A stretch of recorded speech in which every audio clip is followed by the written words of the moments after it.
students, welcome to the fourth lecture of construction material, sixth chapter metals। तो जैसा कि हमने लास्ट लेक्चर में डिस्कस किया था कि रोट आयरन के बारे में, ठीक है। जो रोट आयरन वो जो कास्ट आयरन से जो इम्प्योरिटीज जो जितनी भी बचकर जो अलग हो जाती हैं, ठीक है, कास्ट आयरन से, वो रोट आयरन का रूप ले लेती हैं। तो आज हम डिस्कस करेंगे स्टील के बारे में। तो जो कार्बन के कॉन्टैक्ट्स होते हैं, ठीक है, जो कास्ट आयरन में भी पाए जाते हैं और रोट आयरन में पाए जाते हैं, उन दोनों को जो है मिक्स करके जो बनता है, जो स्टील जो है तैयार होता है। तो स्टील थर्ड आ गया अपना steel.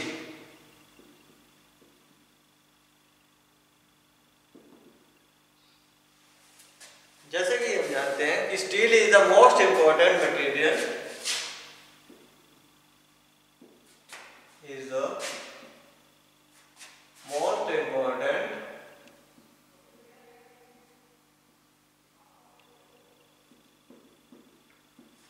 material for the purpose of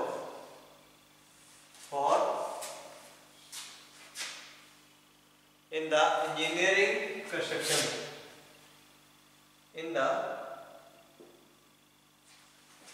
engineering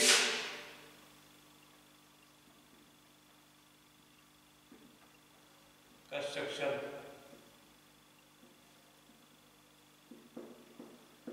ठीक है। तो ये मोस्ट इम्पोर्टेंट रहता है, इसमें इंजीनियरिंग जो कंस्ट्रक्शन वर्क रहता है तो उसमें स्टील का जो है बहुत महत्वपूर्ण योगदान रहता है। तो as far as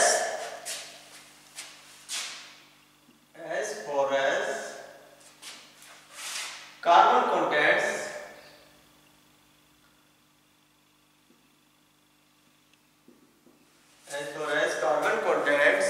is concerned, steel is concerned, steel is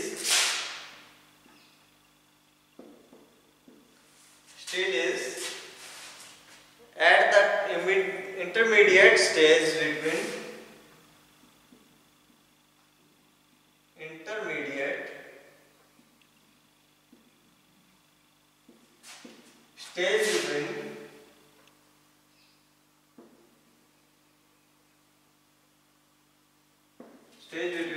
cast iron and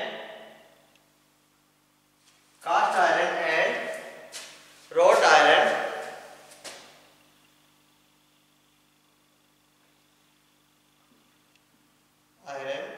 is limited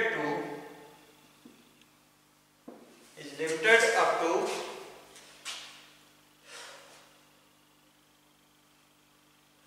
तो ये कास्ट आयरन और रोट आयरन के जो बीच में जो है इंटरमीडिएट का काम करता है, ठीक है। तो इसमें जो है कार्बन के कंटेंट्स जो है रहते हैं, ठीक है। Cast iron contents,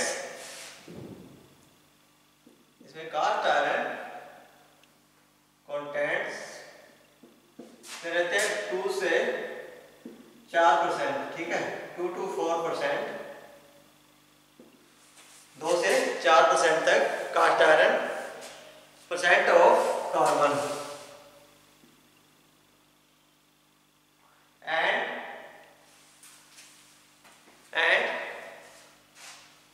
carbon contents in wrought iron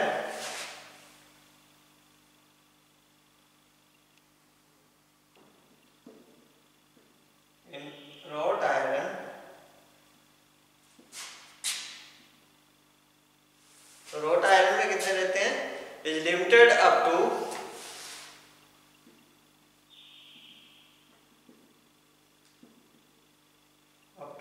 0.15%,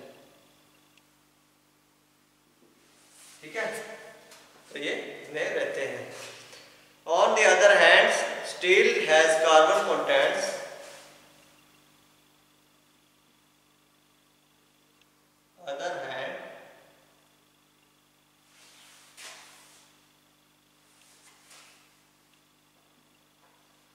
steel has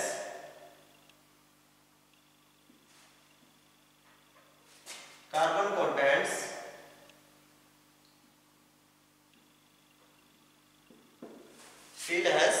contents range between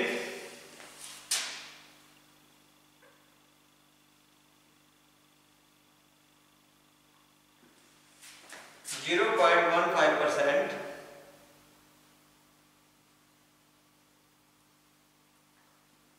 to 1.5%.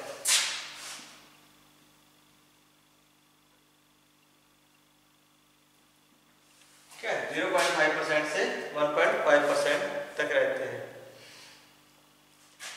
The steel also contains small amount of other elements. कौन से? Steel become harder and tougher. So steel also contains small amount of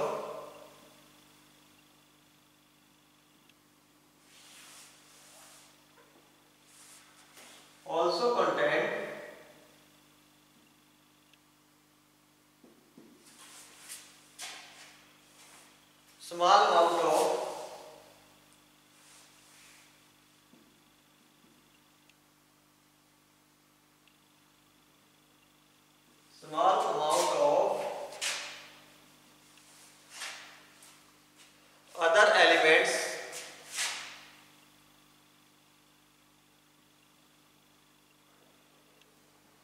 what impurities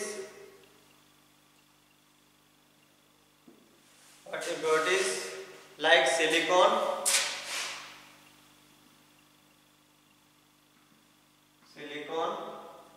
sulfur,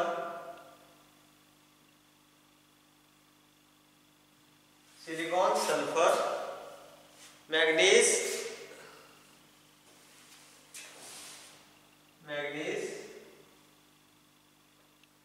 and phosphorus,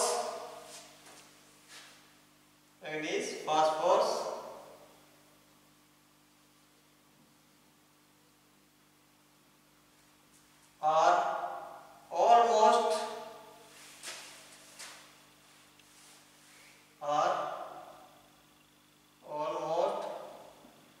नील. ठीक है, इसमें कौन कौन से silicon, sulphur, manganese या phosphorus की मात्रा इसमें नहीं होती है. ठीक है, नील के बराबर होती है. ठीक है, बिल्कुल नील रहती है. ठीक है, ना के बराबर ही रहती है. ठीक है,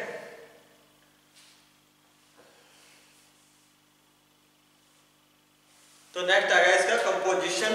ठीक है, तो ये थी स्टील. ठीक है, स्टील कैसे तैयार होता है और किस किस से. इसमें कार्बन की मात्रा 0.15% से 1.5% तक रहती है. ठीक है,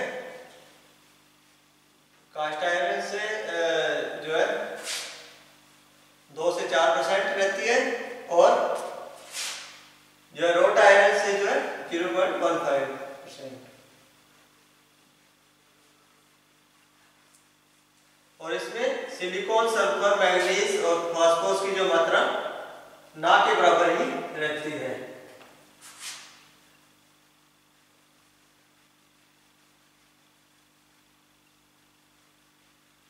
बहुत कम होती है, बिल्कुल ना के बराबर.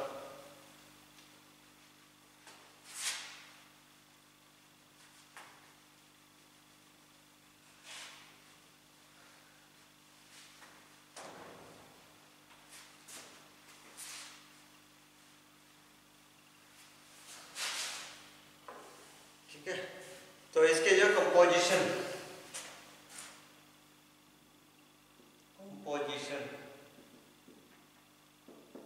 Of steel. तो स्टील का जो कंपोजिशन क्या क्या रहता है.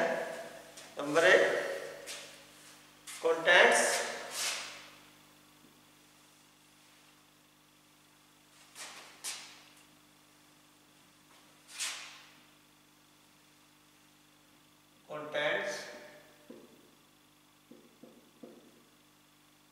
approximately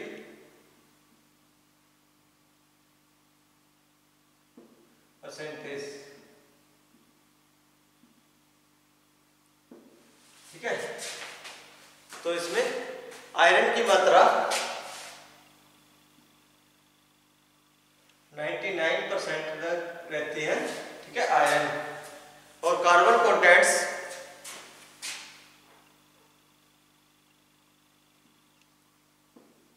तो कार्बन की मात्रा कितनी रहती है 0.15% से 1.5% तक, ठीक है। और जो फास्फोरस एंड सल्फर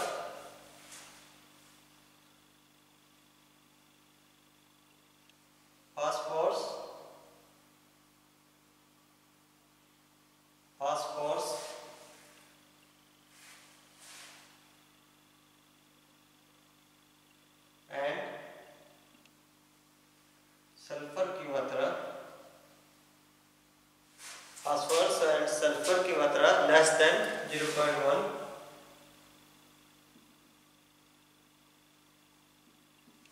ठीक है, 0.1 से भी कम रहती है।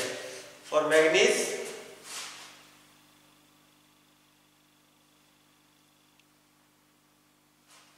की लेस देन 0.5% से भी कम रहती है। और सिलिकॉन, जो सिलिकॉन की मात्रा है वो रहती है लेस देन 0.3%, ठीक है। तो जो आयरन की मात्रा सबसे ज्यादा होती है 99% जो इसके अंदर स्टील के अंदर आयरन रहता है। और कार्बन जो कंटेंट्स रहते हैं 0.15 से 1.5% तक। और ये तो नाम मात्र ही रहते हैं, फास्फोरस, सल्फर, मैग्नीज और सिलिकॉन, ये 0.1%, 0.5, 0.3 से कम, ठीक है। तो नेक्स्ट आ गया इसकी क्लासिफिकेशन ऑफ स्टील।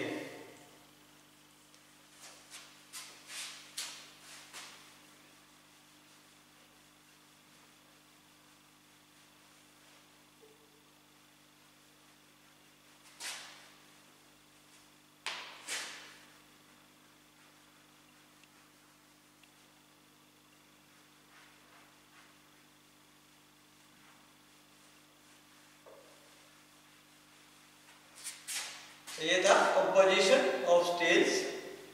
नेक्स्ट आ गई इसकी classification of steel.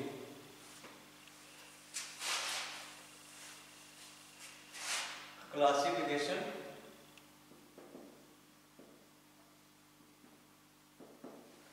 Of steel, ठीक है। तो ये क्या रहती है, Depending upon the carbon contents, the steel can be classified into following groups. Depending upon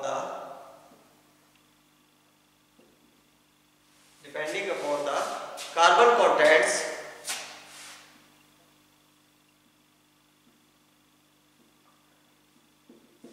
steel can be classified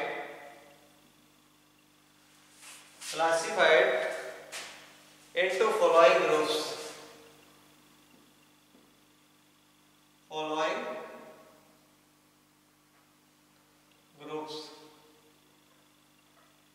कौन कौन से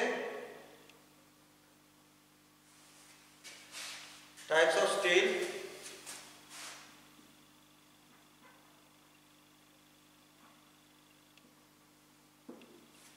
कार्बन कंटेंट्स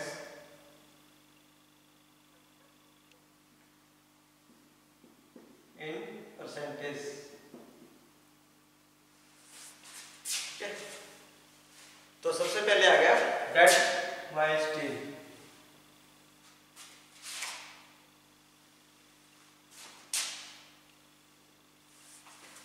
तो नंबर 1 डेड माइल्ड स्टील। तो क्या होता है डेड माइल्ड स्टील, ठीक है। तो ये कितना रहता है, लेस देन 0.15%।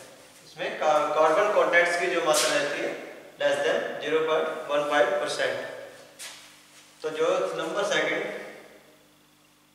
जो माइल्ड स्टील है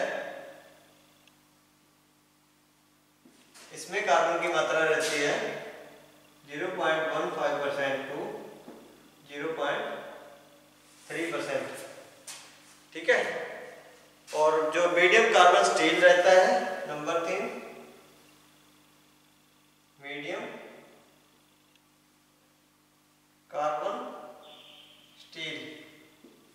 तो मीडियम कार्बन स्टील में जो है कार्बन के जो कंटेंट्स रहते हैं वो 0.3 टू 0.8% है, ठीक है। और जो हाई कार्बन स्टील रहता है, जो सबसे ऊंचा जो है कार्बन स्टील रहता है, हाई कार्बन स्टील, उसमें कार्बन की मात्रा क्या रहती है 0.8 टू 1.5% तक, 5% तक जो है कार्बन के कंटेंट्स रहते हैं। तो ये थे अलग अलग प्रकार से, ठीक है, वो कितने परसेंट जो है कार्बन की मात्रा रहती है, ठीक है। तो ये हम इसको डिस्कस करते हैं सबसे पहले, ठीक है। तो ये थी स्टील के बारे में, ठीक है। तो स्टील के आगे जैसे माइल्ड स्टील और हाई कार्बन स्टील के बारे में हम आगे डिस्कस करेंगे, ठीक है।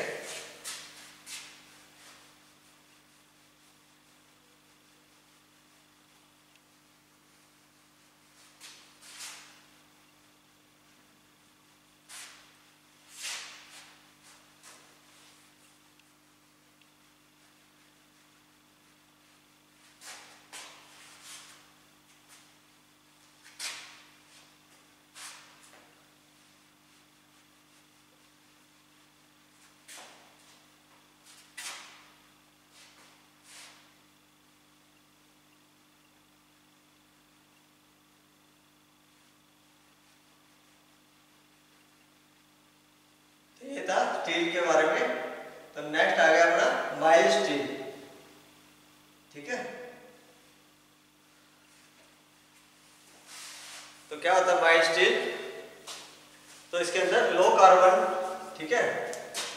तो इसके लो कार्बन स्टील भी बोल देते हैं या सॉफ्ट स्टील भी बोल देते हैं। सबसे पहले आ गया mild steel.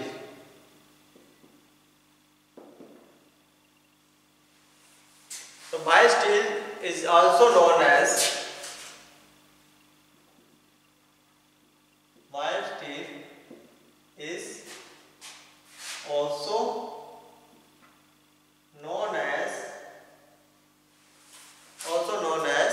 low carbon steel or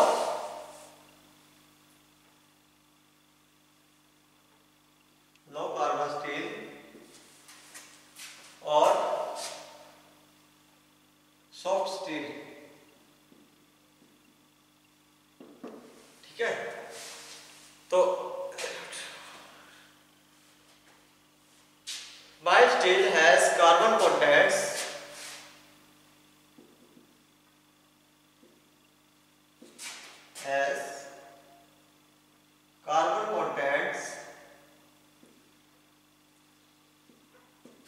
between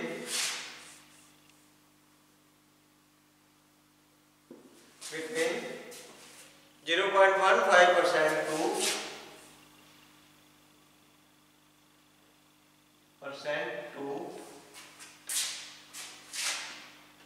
0.3%।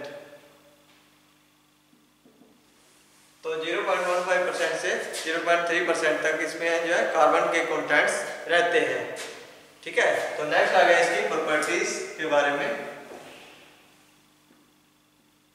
Properties of mild steel.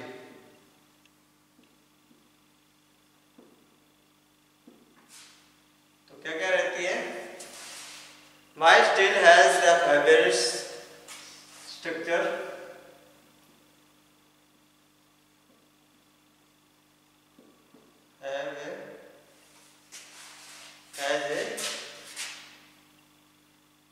fibrous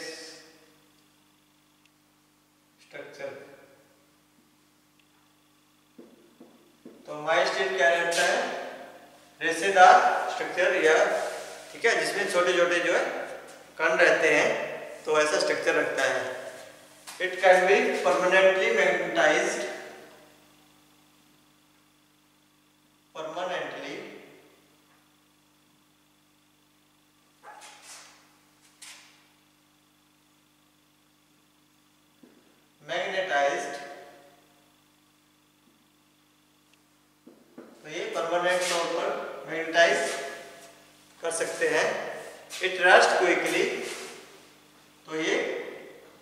जल्दी से रस्ट पकड़ जाता है, ठीक है, it rust quickly. Number 4, it is ductile malleable, it is ductile malleable and tough। Number 5, why steel can forged, welded and riveted, steel can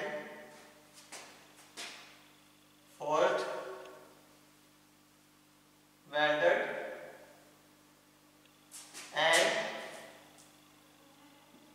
riveted, ठीक है। इसको रिवेटिंग भी किया जा सकता है और फोर्जिंग भी किया जा सकता है और वेल्डिंग भी किया जा सकता है माइल्ड स्टील को, ठीक है। It is not easily affected by salt water, it is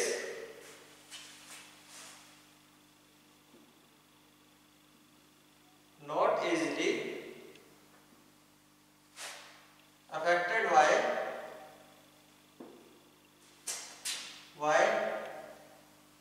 salt water, ठीक है। तो ये नमक के पानी में से जो है आसानी से जो है अफेक्टेड नहीं होता है या खराब नहीं होता है, ठीक है। तो it's melting point is about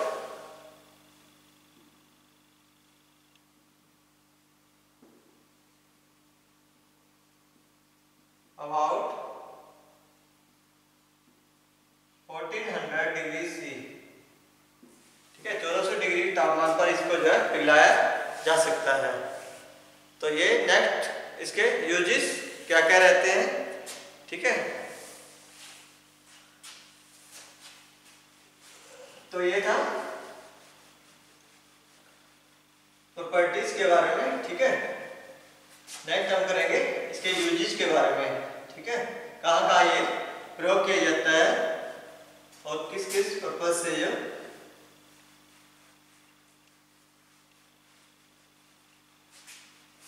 जैसा कि हम जानते हैं कि इंजीनियरिंग वर्क में तो मैक्सिमम तौर पर जो ज्यादातर जो है स्टील का या माइल्ड स्टील का जो प्रयोग किया जाता है, ठीक है। नेक्स्ट आ गए इसके uses,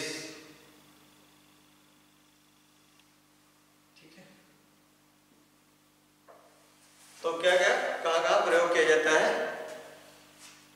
it is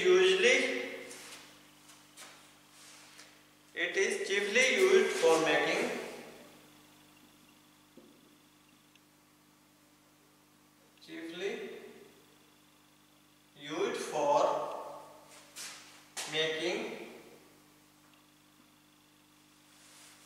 for making road structural section,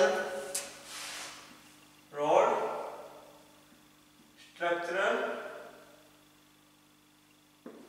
section like I section,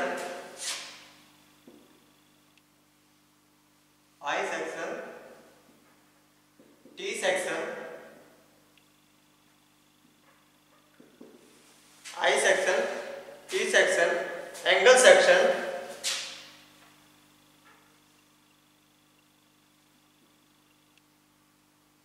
angle section,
It is used for manufacturing of various tools.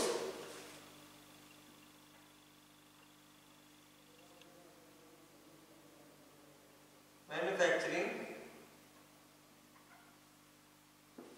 various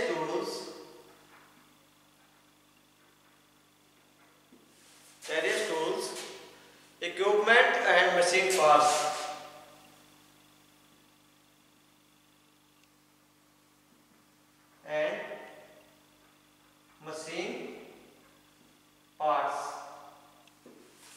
ठीक है, तो ये और ब्रिजेस ट्रैक, ठीक है, इन rail track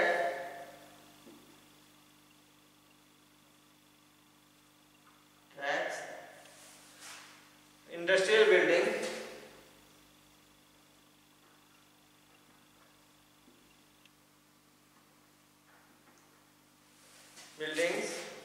transmission tower, mild steel is used.